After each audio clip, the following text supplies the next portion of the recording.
Okay, we might as well begin.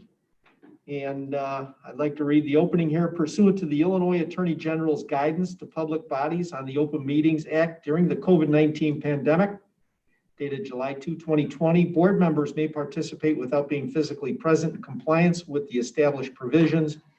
And having said that, we'll call the meeting to order. And roll call, please.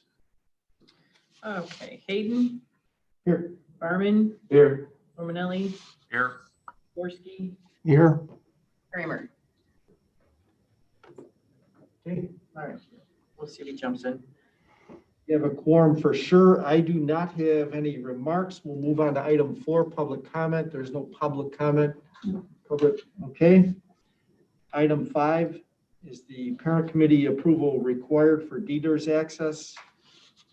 The Aurora wants some access to channels 1 through 8, I believe. Yes. Channels 1 through 8, Matt. Those are the interrupt channels, so that you can just patch them through if needed. What is, according to the policy, that will be done April 29th. But if we push it through now, if you're good with this, the motion would be pending 14-day approval. Anybody? So, and I don't know, Matt, if you had a chance to look at any of it. I mean, it's just the 8 channels. 50 radios and the talk groups that we want outside agencies to use, so it made sense to make sense for those.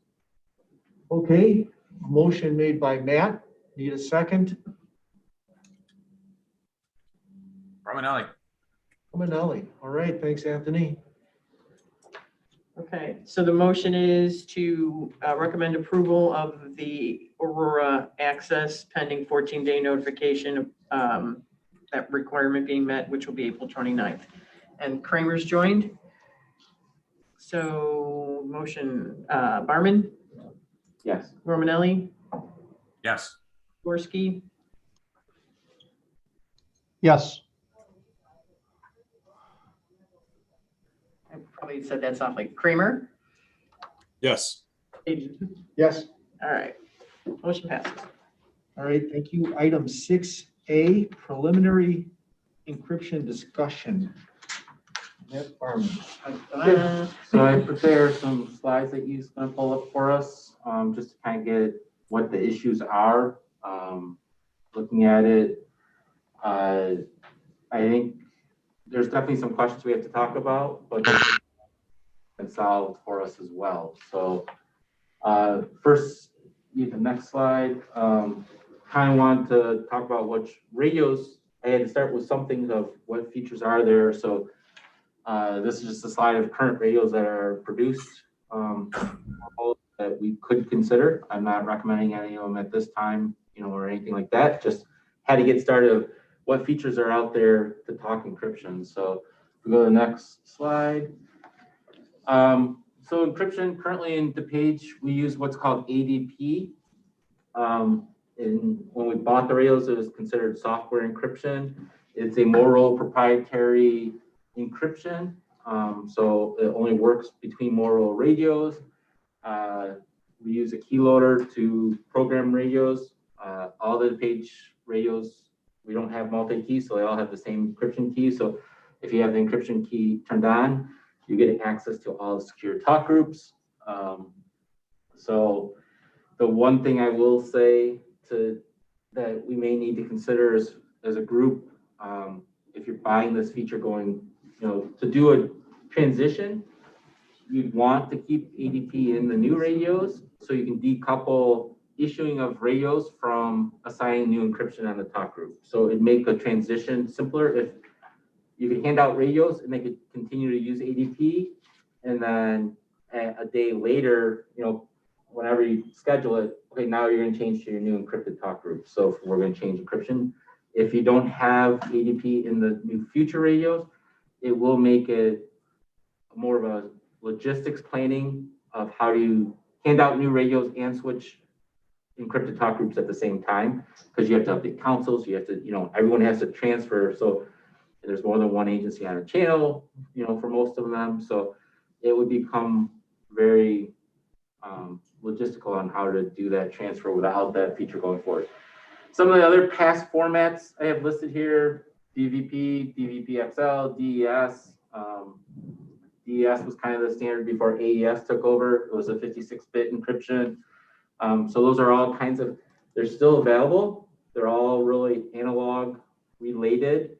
In analog radio, when you put encryption on it, it did impact your coverage because with analog, further you go away from the source, you start losing bits, and then that would cause the encryption not to work. So if you had less of a signal, your audio would get garbled or whatnot.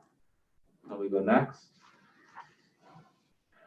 So really what the latest standard out there is called P25 AES 256 bit encryption. This is really the federal FIPS compliant standard in, I believe it was March of 2017. There's documents out there saying, you know, for federal grants, you have to have this type of encryption for radios to, you know, possibly get grant money and stuff like that. NIST, another, you know, security type of organization for the government, strongly recommends the AES encryption. It's also the encryption that's used by the 2 encryption zones in the ITTF region. So all Starcom radios have ITTF zones. There's 2 zones that are encrypted. Us as the page can't use them today because we don't have this type of encryption. We have ADP, so they don't work. You get this type of encryption, you could then use those zones for interoperability as well. And then there's features that like OTAR, that it's over-the-air rekeying that you can get to change keys over the air without have to do a physical key loader to each radio. Digital encryption, which what this is, won't impact the coverage because in digital, either you have a signal or you don't. There's no fade at the end of the signal, so it doesn't really impact coverage. Next. So just kind of who in this area has what encryption. So ADP was really the, you know, wasn't available when we got the radios, or was the encryption that we picked when we got the radios. AES 256 wasn't available. Joliet, East Will County also use it. Aurora and Naperville, they use their own. They're on the proprietary Open Sky version, but pretty much everyone else is on AES 256. So in the neighboring areas, because it's kind of the thing that came available as they moved on. Is that a digital? It's digital. It's the digital P25 standard. Okay. So, so with that, I actually have one more, I think. Right? Yeah. So there's a couple other features that we would want to talk about. So once you pick encryption, then the recommendation is to actually do multi-key, which means you have more than one key. So you could encrypt certain talk groups with this key, other talk groups with a different key. So if you give out your key, they don't, you know, the key doesn't get you to the full cookie jar, right? You only get to a certain one of them. So it's not necessarily that you have to do that. It also allows you to migrate, or if you need to change key, you put a second key in before you delete the old key. So it makes transition of maintaining the same. Even if we wanted to do one key per all talk groups, you're still going to want to rotate or change that key from time to time. You know, if it's monthly, yearly, whatever, having multi-key will allow you to put the new key in before you take the old key out. So it is also recommended in this document as well to get. So And that's over-the-air programming? so over-the-air programming is a different one. So there's over-the-air, there's 2 different acronyms that get thrown around out there. OTAR, which is over-the-air rekeying, and that allows us to program them without physically having someone come out and touch the radios. You still have to do the due diligence of, hey, is your radio on? You know, are you in the page area? You know, is the radio in the page area? And then, hey, was it successful? And still make sure it gets updated. So it doesn't necessarily take away work. It takes away the physical need to be there, right? The other acronym that's not on the screen is over the air OTAP with a P, and that's over the air programming. And that allows you to do the full thing. You can do the full code plug over the air. What we see is it takes roughly 60 to 90 minutes to do one radio over, because you're going over a narrow banded channel, essentially. So if you did all of the page radios, we're over 200 days, 24/7, right? If we didn't stop, so it would take a long time. So there's other features in the radios now. They have a Wi-Fi capabilities that you can turn on. The Wi-Fi capability would take some more digging. I think they have a thing called Smart Connect, at least from Motorola. That, I don't know if you're familiar with the Wave app, where you can use your cell phone. Your radio can join a Wi-Fi spot and still talk on its talk groups, even if it's outside of its coverage area. So there's features like that. The Wi-Fi capability I had listed here from a over there programming standpoint, if you're on Wi-Fi, you get a lot more bandwidth. So that 90 minutes could be shortened quite a bit if they're on a Wi-Fi connection instead of a narrow band connection. And with OTAP and Wi-Fi, is it a single radio at a time or just multi-radios? So you do, if you're on OTAP, you're gonna do one at a time, Okay, because you don't, otherwise, I could do 17 of them or whatever, but then no one could talk on the radio system, because you're using a talk path, essentially. If you're on Wi-Fi, it's off of the radio infrastructure, and you're using that network path, and it's whatever that bandwidth capability is. Okay. So out of this, I don't know that we have a hard decision with the hardware and software encryption that we had when we bought these radios, the first time. So to me, the P25 AES 256 seems like the default standard, that if we're going to do encryption, that's the standard you get. The question from there becomes, do you want multi-key, over there rekeying, what other features to enhance, to maintain these? You don't need to buy over there rekeying. You can make it so that it makes radios come in and someone checks them. So it's not a have to have, it's just options that we have to, be aware of, because you have to buy them when you buy the radios. so the encryption will be digital. Yep. Okay. Questions? Hey, is the the current radios, will they accept the AES 256 encryption? Because I know that there will be quite a few of those radios that are going to stay on the network. I believe you can get a flash code for that, but I would have to confirm the model, if it covers the full model range. There's been revs since we started, and I don't know if every spec's in there. I believe so, but I'd have to confirm. Okay.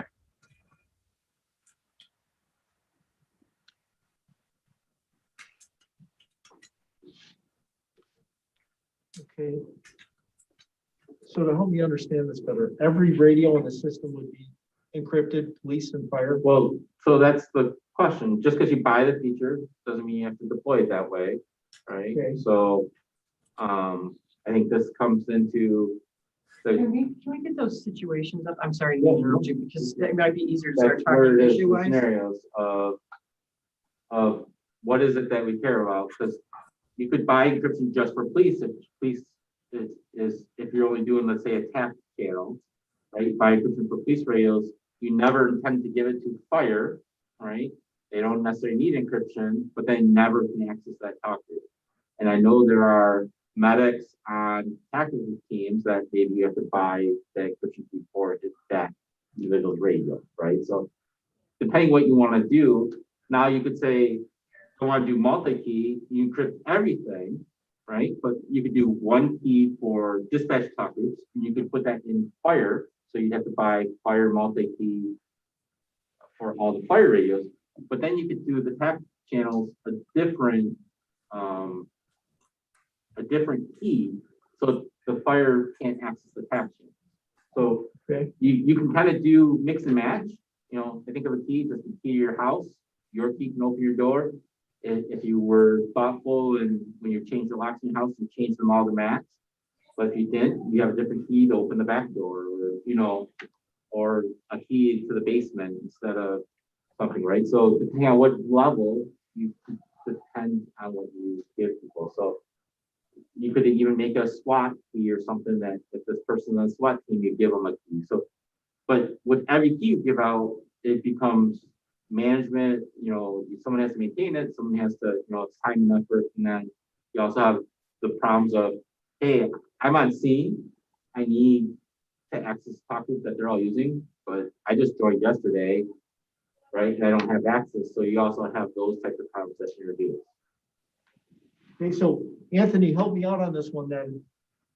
So, Matt, if I'm understanding this right, it'd be digital multi-key because, for example, the Merit Emergency Response Team would be encrypted and we would not have that key.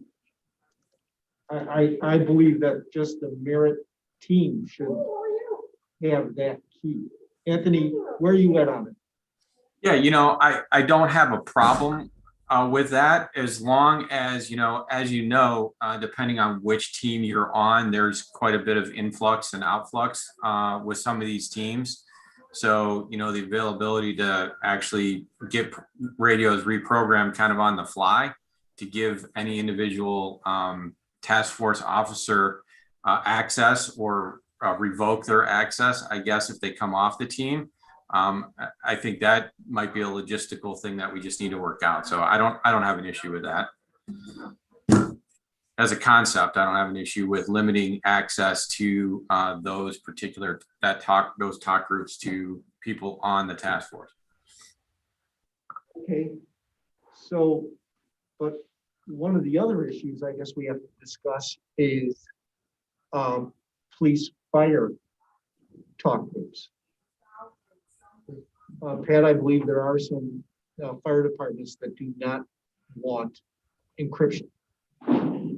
So I believe they had it in a survey. I think some of those results are up there, but the way I understood it from DuPage fire chiefs was if the police were going to encrypt their main dispatch channels, fire wanted access to those main dispatch channels, not necessarily the TAC channels that they're using for special operations, but so that we could listen at least.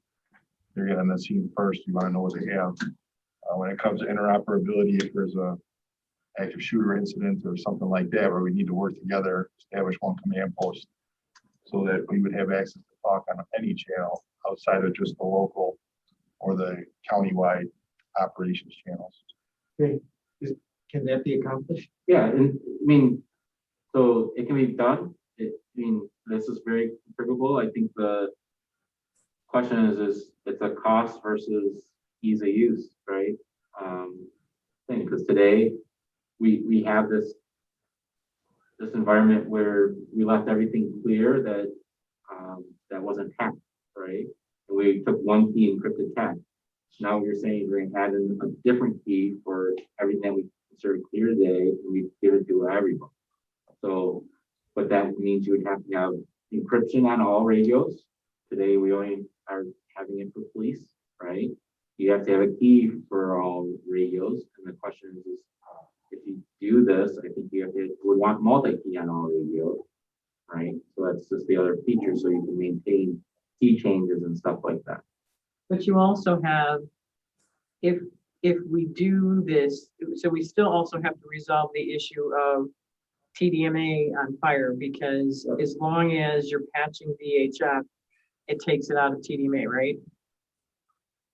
If you, with the patching will downgrade the call to FDMA, yes. Right, That's my understanding. so if you remember, Matt had that nice chart a couple of meetings ago about talk group use and what was on TDMA, and we didn't see the impact, or we saw an impact on TDMA on the police channels because there's fire affiliating.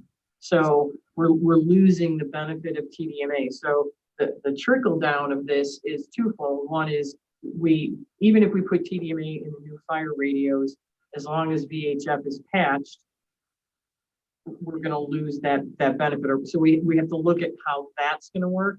The other question becomes, if we encrypt, you're not going to encrypt fired channels. We're only looking at them being able to, the fire being able to look at the encrypted police, right? I just want to make sure I get all of that right. And I know Jim Conley's on here, so he'll jump in if I get it wrong. But so there's that which way do we go? Now, let me throw this into the discussion, because the other day, and timing is everything. Moto let us know that they're not certifying repairs on the XEs. And they stopped as of December. So if something goes to the depot, because remember, they're going end of life. So, it's not only the radio being end of life, but the firmware certification being moved to a UL certification.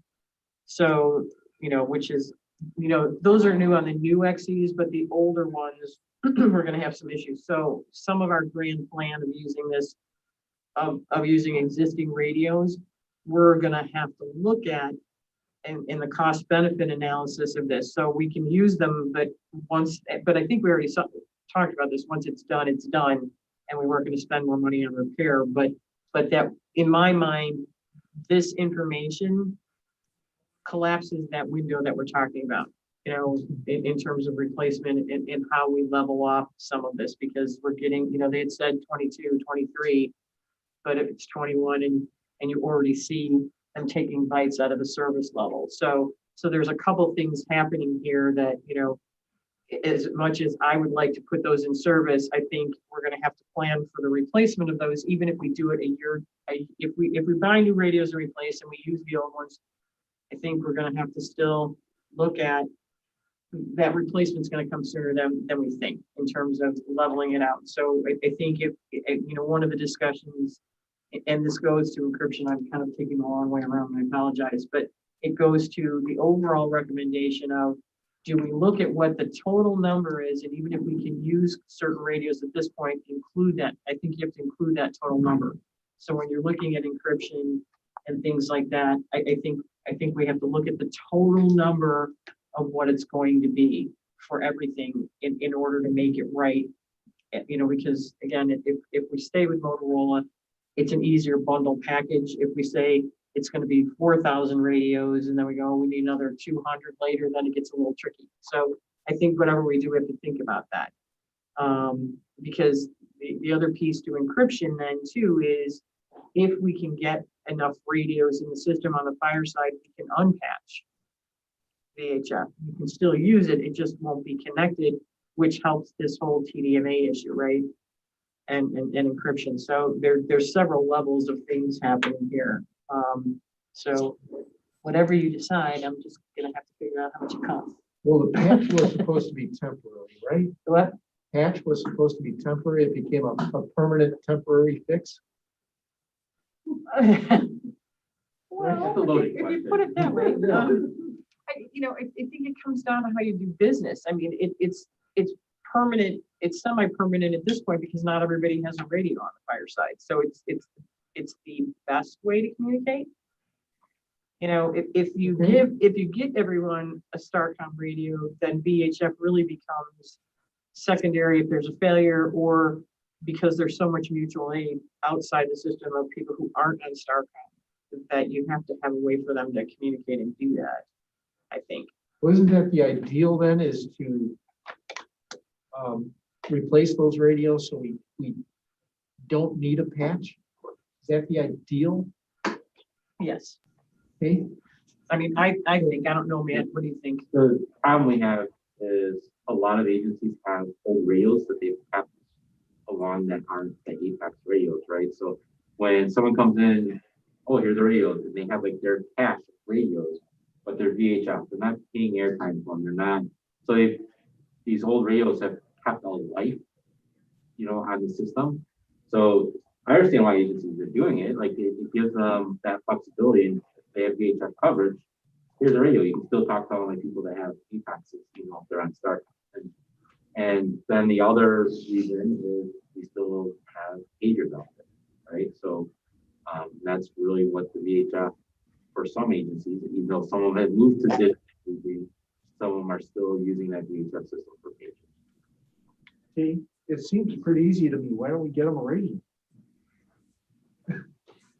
Chief, could I jump in for a second? You got money in your please, purse help me there, out. Bill?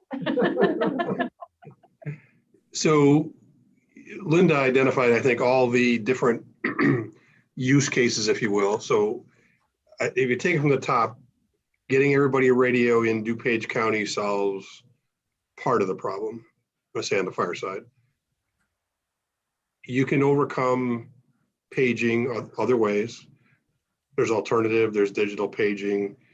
The one thing that is difficult to overcome is automatic aid and mutual aid.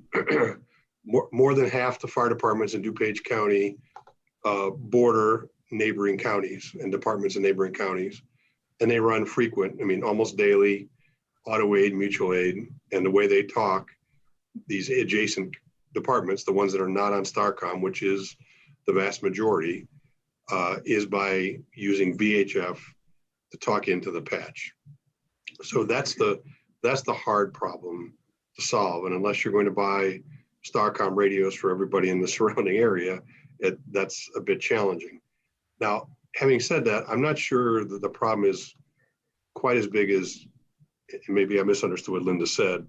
So going back to TDMA for a second, if all the radios in DuPage County were Starcom radios and all of them were on TDMA, the only time the system would be getting downgraded, and Matt, jump in if I got it wrong, is when a when a dispatch talk group, of which there are 6, is active. Those talk groups automatically go back, they're FDMA, they're not TDMA. But if those radios monitor or talk on a police talk group or any other talk group, that's all TDMA. Is that correct, Matt? So if a non-TMA radio is affiliated to the talk group, and I say affiliated, not scanning, affiliated, the call will downgrade. Yeah. So let's back up. My assumption is you go back to Chief Hayden's point. If you get all DuPage police and fire, every user using a Starcom radio with TDMA, then the only time you're downgrading the system is when any of the patched fire talk groups, of which there are 6 dispatch talk groups, are being utilized. If those radios affiliate with, any police dispatch channel or any other countywide channel or anything else that they're authorized to use or program their radio, those will be on TDMA. They're not downgrading the system. Is that correct? Yeah. So I just want to make sure everybody understands it's only those 6 channels, and only when those 6 channels are in use, that's what's downgraded.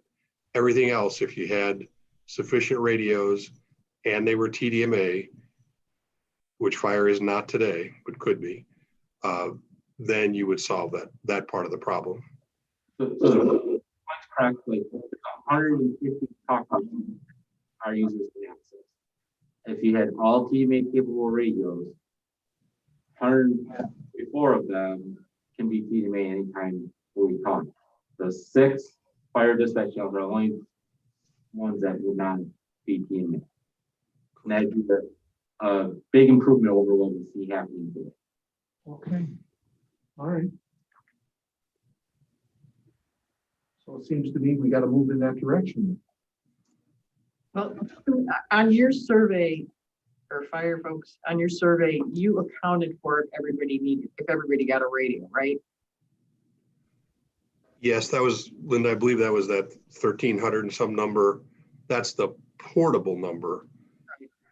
Remember, there's another 300 and some, I believe, mobiles out there, and not every vehicle has a Starcom mobile. And many of the VHF radios in service are or some of the VHF radios in service are mobile. So just be careful which number, how you think about the number. So it's 1,300 portables plus the number of mobiles already in service, plus the number of additional mobiles needed. So a quick guess, I mean, you're probably looking at, 1,700, something like that, somewhere in that neighborhood. Right. But I mean, so really, if the thought, and Chief Gorski got this thought about using the existing radios, I think we have to do the cost benefit analysis of what upgrades they're gonna need.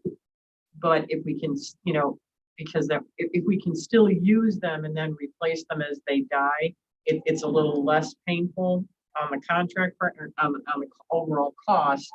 But I don't want to be caught short, because if we're going to do it, had we known then what we know now, we would have done what fire, I think, is recommending. At least that would be my recommendation to the board, or the thought, because it's the right way to do it. We need to fix it. Yeah. I mean, because I think that then solves a whole lot of other problems down the line, or challenges to communication. So then, does that become our first decision here? I don't know. I don't know how, I guess the question becomes, for this group, the discussions, and then if you want to put everybody up, it's a little bit easier. But I think, one, you need a few more people on this committee before you make some decisions. I think there'd be some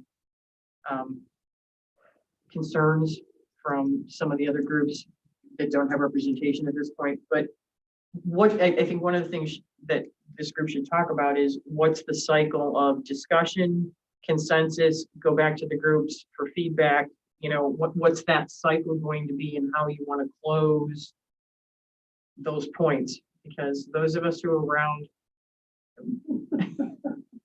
Originally. yes, for the first go round, I think one of the challenges that was closing an item. I felt like the steering committee made some decisions, and then you'd get together the next month and we'd be revisiting some of the same, you were there. Yeah.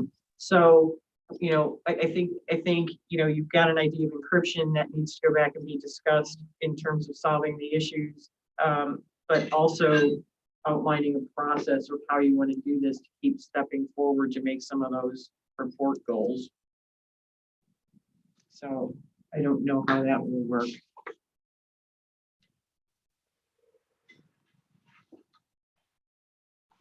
I don't have an opinion, but I know you can't, if you make a decision today without it going back to other groups, you're going to just have to revisit it, I think.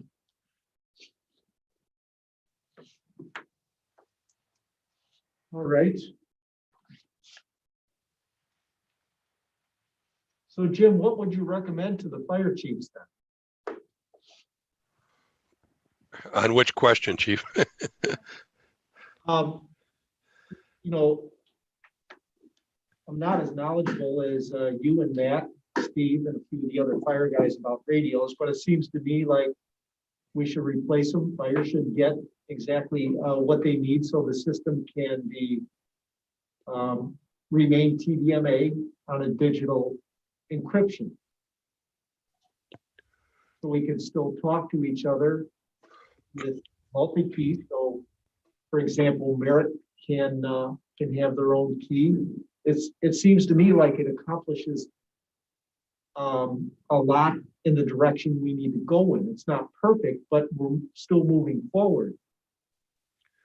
Right, I understand your question. So the whole thing starts with, where's PD going with encryption? And I think from the discussion I heard earlier this morning, it sounds like if PD goes AES encryption, hardware encryption, then fire, I think, strongly would like the same encryption, not necessarily in all the same talk groups, but certainly on the dispatch talk groups for situational awareness, because fire does monitor police, they're whether responding to accidents or active shooters, whatever it might be. That's how they stay informed and stay ahead of the game. I think it's part of most people's plans for active shooter incidents that, we understand the police are going to be heavily committed early on, that they're, we're going to monitor and figure out what's going on by listening to the police channel and then move from there. So, if those assumptions are correct, then you need the AES encryption in ideally all the radios. Now you can always start talking about, hybrid models where, well, if he's just a backstep fireman and he's always the backstep fireman, we don't give it to him. But, if you started with, keep it simple, then I would just say it's AES encryption. It's TDMA in all the radios. I think the point Linda's made early on is, you can do TDMA in all the radios today. It's part of, I think, the tentative fourth touch plan now, but do you invest AES encryption in radios that are pushing 10 years old? So if you're not doing that, then you're looking at new radios, AES encryption, TDMA, multi-key. I'm sure Fire would support as much, Wi-Fi / over-the-air programming as possible. That makes life easy. A bunch of other variables to discuss. I mentioned, to answer Linda's question, mobile radios. We did not ask the question of whether agencies felt the need to replace mobile radios, but I would just guess that there's probably a pretty significant sentiment that unless there's some other pressing reason to do it, that we may not need to do that.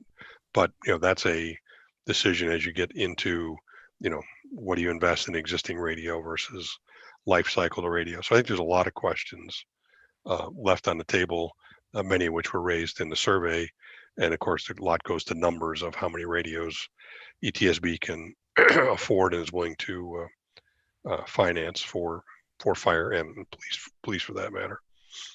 How many mobile radios? 300 is the number of mobile radios that would need to be replaced. Linda, that's a guess. I've never been able to get the real number of, because we didn't ask the agencies. We assumed that ETSB / the maintainer had these numbers. So the numbers I've heard, and I could be totally wrong on this, I believe it's about 300, but that also has to recognize that not every fire vehicle has a Starcom mobile radio in it today. That's my point. I can tell you how many mobile radios we bought or that are out there. I just don't know how many more, what's the over. So if we have 300 pieces of fire apparatus and 200 have Starcom radios, then we need 100 more. Because, at this point, if you want GPS, unit status and location really starts with the fire apparatus for dispatch. So, and if we're going to do it, we might as well do it now because we're never going to get another bite of the apple, frankly. Ask for everything and let them say no. But, figure that out, because then you put GPS so you know where every rolling piece of fire equipment is, because that goes to dispatch, particularly in those agencies in the Alliance and that are doing closest unit to dispatch. So if the ambulance is, rolling down the street and you can see it's right in front of the accident, you can send them there.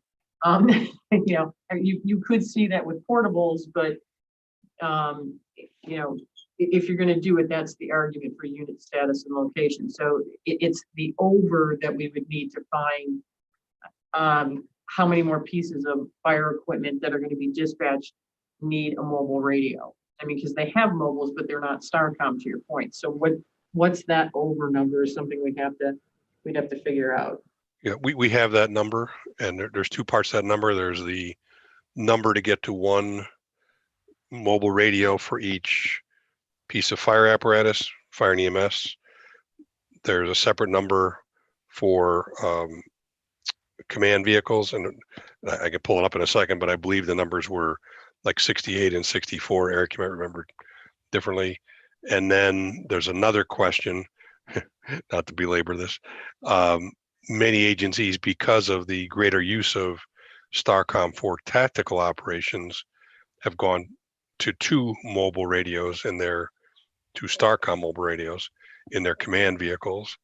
So that may be a wish and a want, but that's over and above. So I believe the number is something like a little over 100 additional mobiles, not counting any requests for second mobile radios. Well, I get the exact number. I would tell you, if we're doing it on unit status and location in one dispatch, ETSB buying a second mobile for the same piece of equipment would probably give the state's attorney a little heartburn. Totally understand. Just giving the results of the survey. Yeah. I just, trying to keep everybody happy, which is, or at least, out of the paper. So that one, I don't have a good argument for purchasing because you already have one device that's capable of the dispatch. So that would be, although the second mobile wouldn't need GPS per se, so you have a savings there, but and the board right now has taken the position of if an agency has paid the cost of a radio, then airtime and those types of things have been included because you're making a more significant cost. So, if your entire agency gets replacement radios and you have to buy a couple mobiles to meet that desired goal, I don't know that that's necessarily bad, but that's just from a statutory legal point of view. I haven't thought of an argument yet, but I'm still thinking about it. So, So Linda, I totally understand that, and I don't know that there's a high expectation that necessarily TSB would fund that, but probably good to keep in the back of your mind for what the total purchase might look like, as agencies might want to make those additional purchases even on their own. So just something to keep in the back of your mind. okay. All right. Well, good discussion then. So the question on the police side is, I think that Matt and I can sit down and look at some of the logistics of what we have and come back with some recommendations. Probably, maybe not at the next meeting, but the question would be, for this point of view right now, are we looking at encrypting? So the other challenge to this is if you encrypt everything, when you have, we were going there? So my question is I think I see we have to take kind of a tech. I think Linda's completely correct with we gotta come up with what our cycle is. How do we get stuff back to the members to get their feedback before we make a decision? And for me, I look at scenarios. I think your scenario list is good in this discussion. I think we have status quo today, right? What everyone's used to today. Everything's in the clear. You encrypt the packet channels. Then option 2 could be we're going to encrypt everything, right? Option 3 could be you're going to encrypt. You're not going to encrypt the dispatch channels for fire, but you are for police or whatever variant. But I think we got to come up with what those options are and take it to the groups to see what is it people want. I mean, there are people, it's not here, but you hear some people went to the F3 encrypted everything, and it kind of had a public outcry and say, well, we want to hear why is police being secretive, right? And they had some negative sides too that, it's not my call. So I'm looking for you guys of what is it that you want, but you gotta make sure we've taken into account all those different things. So I think it's right. What is that we propose? Because depending what you propose is then what you have to go to the ordering guide, because every radio you pick is, I'm just going to say, I want these features to say, once you know this is how you want to operate, these are the features to make that happen, right? So the other question I have though is if the police want to encrypt everything, what does that do to access by other outside agencies? You either have to share a key, right? So now and that's something we haven't done here because we only have one key, right? If you're sharing outside, it's going to be, we're going to generate a key for this talk group that's unique to whatever we're sharing. And that's what's going to be in there. And now you have to provide them the talk group and a key, and they have to have the same encryption, but that problem seems to be going away. Yeah, so aside from the fire police issue, what impact are you having on and maybe let me take a note to look at the number of access agreements so you have an idea of who has access today. Now, you could have 100 people asking for access. The other question would be how many over time, how many people use it, right? You know, and so if you leave it on a statewide channel, is that, you know, if you leave the statewides unencrypted, you know, and that's the other thing too, is somebody probably should look at the static 205 plans in terms of perimeters and all those other things of where outside agencies are going to come in and what that impact's going to be. I'm looking at you because you're a Connell. Just saying. Welcome aboard. So, okay, so we have a couple of things as staff, I think, to kind of look at. Can we talk about the workflow for a minute? So today, let's take what we talked about today. You talked about encryption.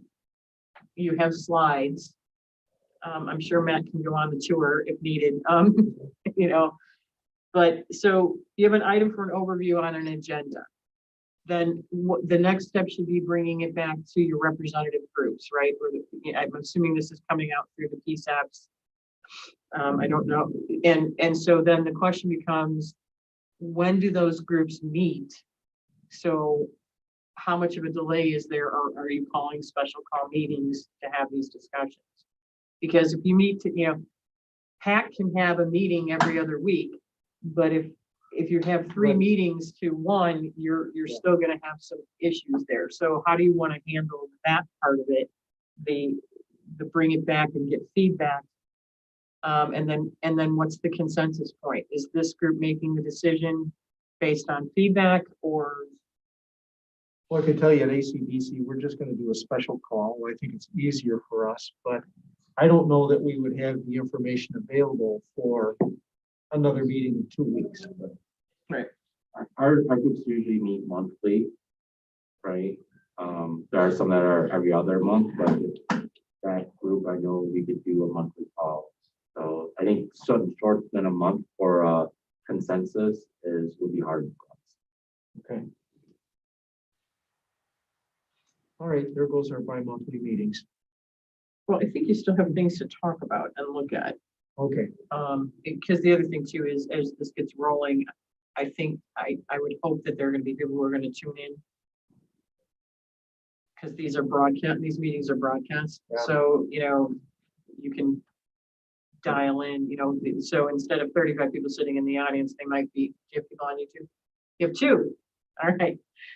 2 happy souls. You know, so, you know, there's that part too. So maybe we need to make sure we're getting this meeting date and connection out so that people can view also. That's part of the workflow. I think we'd want to work on multiple topics, because if we have solved encryption today, you have a month, but now we should work on what's the next one to get out to them as well. Okay.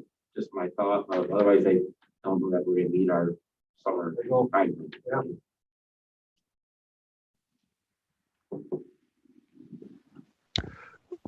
Lynn, it's Jim. I looked up that number. The number of mobiles to get 1 per vehicle is 135. And a best estimate, if agencies ask for a second mobile for command vehicles, would be about an additional 100, regardless of who pays for it. Okay. Okay. All right, so moving forward. All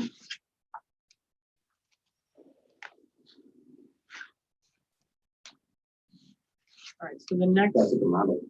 Yeah. So the next meeting's May 3rd. What do you want to, what's the topic for the next meeting?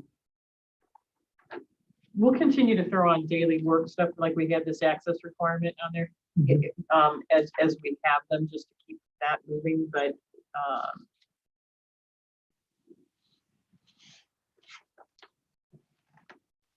you want to start talking through the issues, or do you feel like those issues, those challenge issues are solved, or?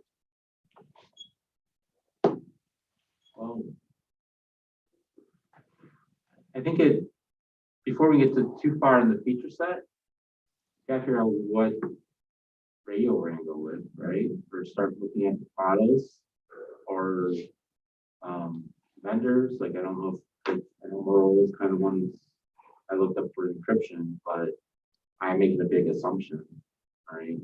So I kind of need to know miles, because then you can get an ordering guide up, and then we can take a look at, here's all your options, like what color do you want your car, right? And depending on what you can order will depend on what we have to discuss.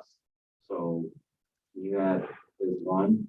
I know we have, there are some 6,000s, 8,000s already fielded, right? We have some experience with them, but there's some other radios that no one's bought, right? So, Okay, so what do we have to get through first? I think it's picking a model, or at least figure out which models we want to consider. Okay. Do you have a couple in mind that we can take back to our associations? So the ones I put in the slides are the Apex 6000 for police, because it's a single band. And then the 8,000 is dual band for fire. Those are the two models that we have been purchasing to replace any dead Apex 7000s or 7000 XEs. So we have some of those already in the system, so I don't know that they're really that different. Yeah, they're not. I mean, the only complaint we've gotten on the 6000 is we probably want the bigger speaker, because we want the 3 amp speaker instead of 1 amp speaker. We get a lot of complaints it's really soft and there's not anything I can do to turn it up. But there's a feature, if you buy that, then you can buy the bigger speaker, and it will behave more like the 7000 that they're used to. Okay. My question, I think it's maybe more old ask or whatnot, what's the life cycle of these? I'd hate to buy a radio that goes end of life in 3 or 5 years, right? So I know the 6000, they just came out with, they retired their first version of it, AB or whatever, and now they have a BC, whatever the version is. I'm talking Chinese classes. They just came out with a new model, but I don't know what that end of life is going to be. I kind of think we want to get into another 10-year radio. So for that to happen, we got to get on at the start of the life cycle of the radio. I don't know where world considers those radios to be at today. All right. That's going to be some research that has to happen. And is that research you're going to do? We can look into it. I don't know how much information I can get for them. Like they might not have an end date, right? But I think that's something we have to at least know. You can kind of look at it. Well, that was released 7 years ago. You gotta believe that without a big overhaul, it's going to go away in the next 5 years. Versus that was released 2 years ago. Well, it's a successful product. It's probably going to be here a while, right? But I think we have to. There'll be some questions that we'll have to propose to see if we can get answers to. All right. That's one of the issues we'll continue to work on then. Matt, is there any room for reviewing LTE in any form in new radios? There is a radio called the Apex Next that does both. And I think that's something. I think that's one of the newer released radios. I think that's only been out like 2 years or so. It's a little different because it can act like a cell phone or a radio, right? So it's got a big touch screen. I don't know if that's something first responders want. They're wearing gloves or, but that's something that we might want to look at. And I'm not advocating of it saying, we're talking about new technology and where the future is going, and it may not be a universal solution, but I guess I wouldn't just dismiss it out of hand either, just because we're comfortable with how a 7000 series radio works. We shouldn't just buy the 8000 because we're talking about radios that are probably going to be in service in 2034 or something, and long after I'm not here. Promises.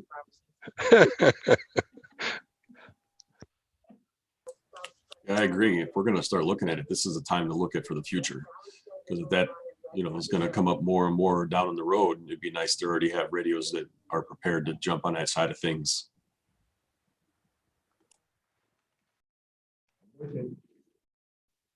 Okay. All right. Anything else for today? I don't think we've actually answered the workflow question. I think, I think,